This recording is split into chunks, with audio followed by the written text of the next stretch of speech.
Welcome. বিয়ের দিন দুপুরবেলায় খাওয়া দাওয়ার পর আমরা চলে গেছিলাম বড় মাসির বাড়ি ত্রিশূলাপটি। বাড়িতে ঢুকেই আমি আর বৌমণি বসে পড়লাম সাজার জন্য। আমাদেরকে সাজানোর জন্য এসেছিল বৃষ্টি, বাচ্চা মেয়ে, মিষ্টি মেয়ে, হাতের কাজটি কিন্তু ভালো। বৌমণির মেকআপ কমপ্লিট করে নিয়ে তারপরে আমার মেকআপ ধরেছিল। আর সেদিন বৌমণি বেশ সুন্দর একটা সাবেকি বৌমা লুক ক্রিয়েট করেছিল। এই ছিল সেদিন আমাদের দুজনের লুক। বিয়েবাড়িতে পৌঁছেই কয়েকটা ছবি টবি তুলে নিয়ে চলে এসেছি এখন ওই টুকটাক যে স্টলগুলো হয় সেখানে। প্রথমেই নিয়েছি ফিশ বল, আরও অনেক কিছু ছিল, চিকেনের আইটেম ছিল। ওই দেখো গরম গরম জিলিপি ভাজছে, তার সাথে ছিল রাবড়ি, সেটা নিয়েই বসে পড়লাম। চলো এই সুযোগে তোমাদেরকে গোটা ডেকোরেশনটা একবার দেখিয়ে দিই। গেটে ঢুকতেই প্রথমেই ছিল ওদের দুজনের প্রি ওয়েডিংয়ের একটা সুন্দর ছবি। চারিদিকটা আলো, বিভিন্ন রকম ফুল, আরও কত কিছু দিয়ে দারুণ করে ডেকোরেশন করা। চলো ওদিকে নাকি বিয়ে শুরু হয়ে গিয়েছে, ওপরে যাওয়া যাক। এসেই দেখছি মৃদুল এখানে দাঁড়িয়ে। মৃদুলের এখন ওই বিয়ে শুরুর সময় সময় যে রিচুয়ালসগুলো হয় সেগুলোই শুরু হয়েছে। ভালো ছেলে, বেশ পোজ দিচ্ছে। হ্যাঁ,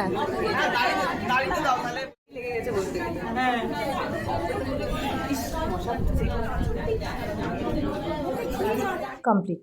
এবার ওই যে ওদিকে রাধাকে নিয়ে আসছে, মৃদুলকেও এখানে মুখটা ঢাকা দিয়ে দেওয়া হয়েছে। এ এক ভারী অদ্ভুত নিয়ম। শুভদৃষ্টির আগেই কেমন একটা ভূতের মতন সাজিয়ে দেয় বরকে, মাথায় একটা ঢাকা দিয়ে রেখে দেয়। রাধা তো এমনিই ভীতু, তারপর ওই পীরের ওপর বসে চারজনের ওপর ভরসা করে আসা, এ ব্যাপারটা বেশ রিস্কি। যদিও চারজনই খুব ভরসার, তিনজন দাদা আর অপূর্ব তো ওর দাদার মতনই হয়। এরপর শুরু হলো এক এক করে 7 পাক, শুভদৃষ্টি, মালা বদল, বিয়ের অন্যতম প্রধান রিচুয়ালসগুলো। এখানে বিভিন্ন রকমের হাসি, মজা, ইয়ার্কি, আরও কত কিছু চলছিল। এই সময়গুলো সারা জীবনের স্মৃতির হয়তো খুব মনে রাখার মতন কয়েকটা স্মৃতির একটা হয়ে থাকে।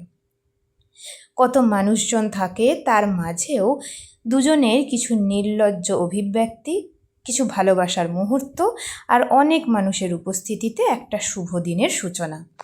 প্রথম চোখ খুলেই রাধা জিজ্ঞাসা করে নিল মৃদুলকে ওর লুকটা কেমন হয়েছে। আর মৃদুলের এক্সপ্রেশনটা তো কিছু বলারই নেই।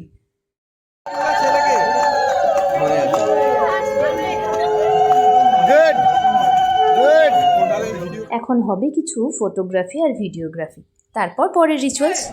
শুনতে পাওয়া যাচ্ছে না, আসছে সাজের রব উঠে গেল, হাতে ছিটা ডম্বর নন্দী চাইলো হাপা দিগম্বর বরযাত্রী যারা সব মৃদুল বাহাতটা ছাড়, বাহাতটা ছেড়ে দে। শুনিলেন মোর গৌরীর হবে আমাদের ছেলে গৌরী যাবে পরের শুভ দিনে শুভ লগ্নে গুরু পুরোহিত সমীপ ভারে করে মঙ্গল আচরণ করমডালা খোলা মাথায় করে এলো বর ঢাকিয়া বানান ধরো তীরে ধরাধরি কন্যা ও জামাদারি ছাদনা তলায় উপহার। ঠিক আছে, কিসের গন্ধ পাচ্ছিস? ঠিক আছে, ভালো করে গন্ধ নাও।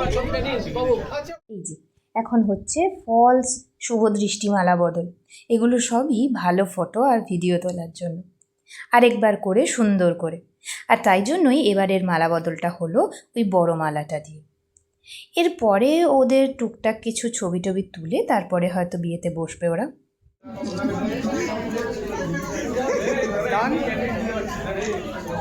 বিয়ে মানেই বাঁধা পড়া, আর সেই বাঁধার সূচনা এই হস্তবন্ধন থেকেই হয়। এই একটু আমাদেরও দেখ, তোরা সব সময় ওরকম করিস না।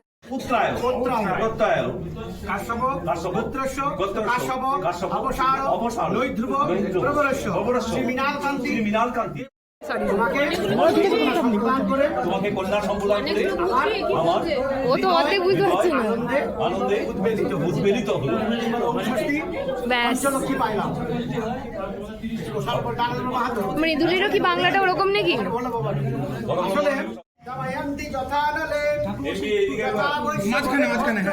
বশিষ্ঠ চব অরুন্ধতি যথা নারায়ণে লক্ষ্মী তথা স্ত্বং ভবভার্গরী কয়র গন্তি পদ্ধতি লক্ষ্মী নারায়ণ গন্তি পদ্ধতি কয়র গন্তি পদ্ধতি হর পার্বতী গন্তি পদ্ধতি কয়র গন্তি পদ্ধতি সীতারাময় গন্তি পদ্ধতি কয়র গন্তি পদ্ধতি কাশ্যপ।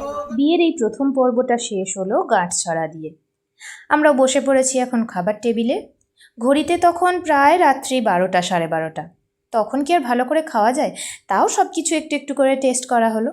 খাবারগুলোর টেস্ট ছিল অসাধারণ। চাটনি চলে এলো, তার মানেই তো একদম শেষ পাতে পৌঁছে গেছি। এরপর বিয়ের বাকি অংশটুকু চলবে।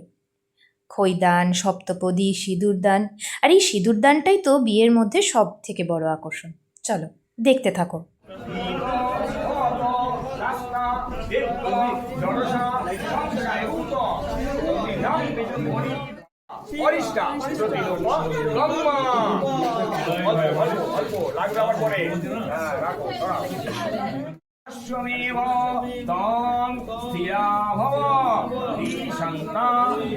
ফোনটার কোনো যান্ত্রিক গোলযোগের কারণে এই খৈদানের শেষটুকু আর সপ্তপদীর অংশটা ভিডিও করতে পারিনি, তাই ছবিই ভরসা।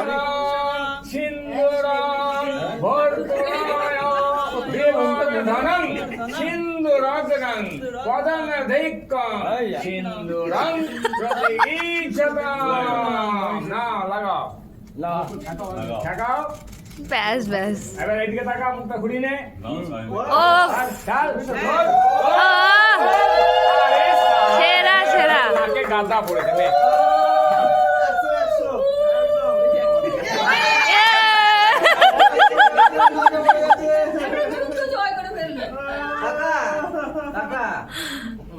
শুভ হোক ওদের দাম্পত্য জীবন।